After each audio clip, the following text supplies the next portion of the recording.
DJ Mukesh राज, DJ Mukesh राज, DJ विकास।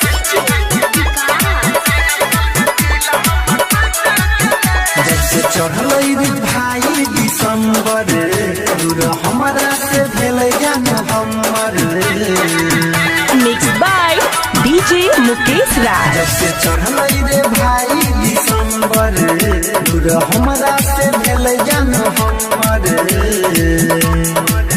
साथ छोड़ देलकै मुँह मोड़ लेलकै, साथ छोड़ देलकै मुँह मोड़ लेलकै। नहीं जाने काहे रूठ गेले, हाथ से हाथ छूट गेले। नया साल में दिल हमर टूट गेले, हाथ से हाथ छूट गेले। नया साल में दिल हमर टूट गेले।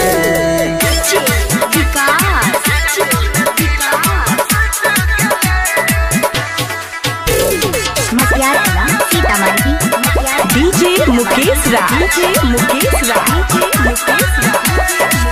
चढ़ल जब से भाई नया साल रे, दादा के धोखा सुनई हमर माल रे। ओकरा बिना हम कैसे के जीवे, याद में ओकरा खूबे हम पीवे। चढ़ल जब से भाई नया साल रे, दादा के धोखा सुनई हमर माल रे। ओकरा बिना हम कैसे के जीवे, याद में ओकरा खूबे हम पीवे।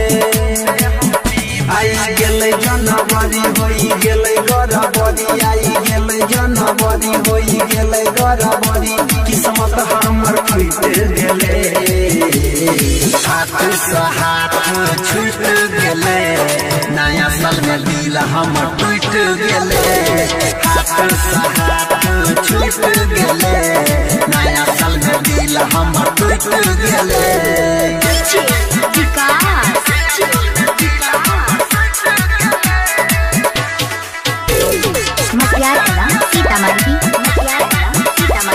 डीजे मुकेश राज, डीजे मुकेश राज। सोचले रही है कि पार्टी मनाइबै, मिलल ओकरा अकेले बोलैबै।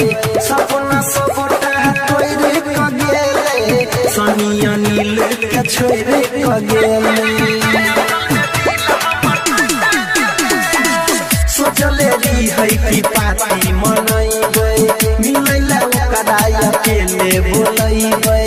सपना सबटा तोड़ क गेले, परवीन देवेंद्र के छोड़ क गेले। हमर मन लैने बात गेले दोसरा के साथ, हमर मन लैने बात गेले दोसरा के साथ। जिंदगी हमर लूट गेले, हाथ से हाथ छूट गेले। नया साल में दिल हमर टूट गेले। मिक्स बाय डीजे मुकेश राज, लक्ष्मीपुर। दिल हमर टूट गेले।